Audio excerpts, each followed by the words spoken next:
I think if you got every priest in America together and you surveyed them about the one thing that they would least like to adjust, it'd probably be the Sunday Mass schedule.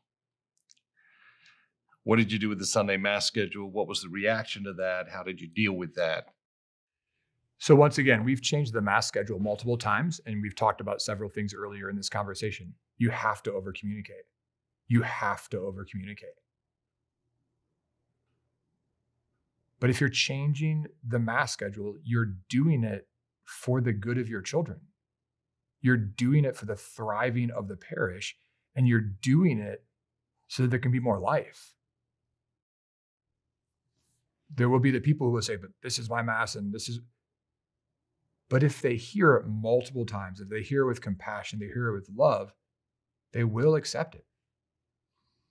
There are times where people's lives and schedules, they cannot make that Mass. They can't do it. They just cannot do it. I remember recently I changed a Mass schedule, and I was talking to my mom, she said, we were always 7:30 a.m. Mass goers as a young child. My mom and dad are still 7:30 a.m. Mass goers, and there's a congregation that was only going to have an 11 o'clock Mass, period. And my mom said, Jonathan, I would leave the parish. There's no way that I could go to an 11 o'clock Mass on Sunday. And that was like a great reminder to me of like, this is hard. Like, these are people's routines, these are people's lives. Sometimes it's people's jobs. They can't do that. I was talking to a grandmother who is in this congregation, and she was like, Sunday morning is my only chance to be with my grandchildren. I can't do an 11 o'clock Mass. And I was like, I absolutely respect you. Thanks be to God, these individuals, they aren't leaving the church, but they're finding somewhere else to go to Mass. Thanks be to God. Sometimes that's the case. But we can't keep doing what we're doing and expect better results. Sometimes things have to change, and Mass schedules are one of them. I was talking to Brother Priest last night on the phone, and he's reducing from his parish 4 Masses down to 3. And what Mass is he getting rid of? He's getting rid of the 7:30 a.m. Mass. They're going to have an 8. But the way that they're adjusting things, the 7:30 Mass I am right now has no singing. And he's like, my people are going to kill me. I said, Father, they're not going to kill you. They're just going to go to another church.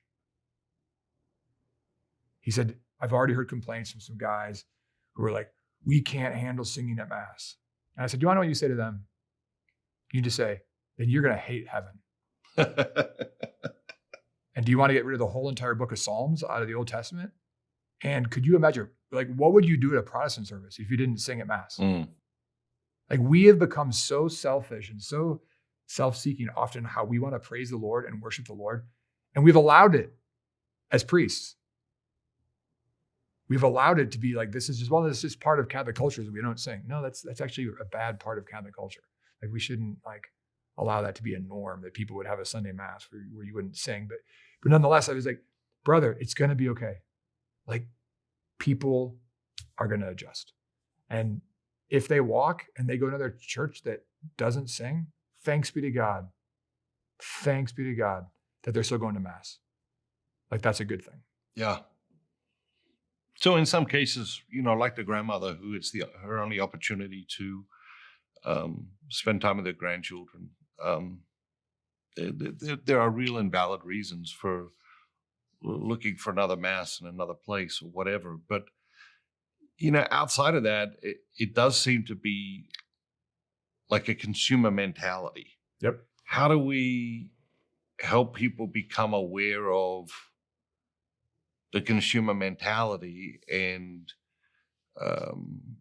adopt a disciple mentality in their approach to life in the parish? You're hitting a topic that is multidimensional because it's about formation. Most Catholics don't know that they really are called to be a disciple, that they've been invited into discipleship. Many are trapped in a consumer mentality. And to get them out of that, it means formation. It means preaching. It means reading. And it means an experience outside of what is just the norm, where I come and get what I want and I leave. I always talk about people who show up late for mass and then leave early. Like, that's clearly a consumer mentality. I'm not here to talk to people before mass or talk to people after mass. I'm here to get what I need and to leave. And Christ calls us to much more, but to teach them that, to show them that, takes time. It's not going to happen overnight. Yeah, it's interesting. Like the idea of getting what they need and then leaving presupposes that they know what they need.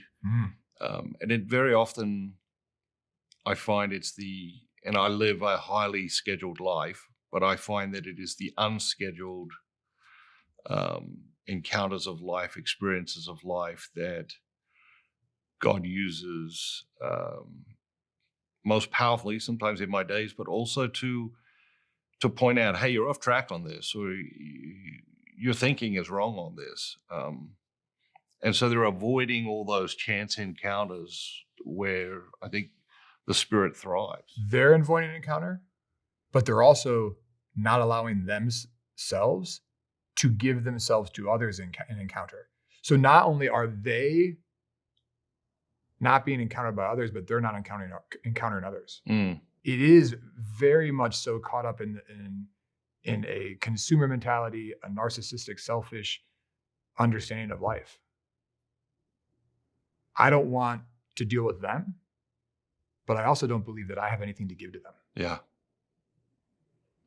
And that's a tragedy. Yeah, and if I do, I don't want to give it to them. And so I'm going to withhold it from them.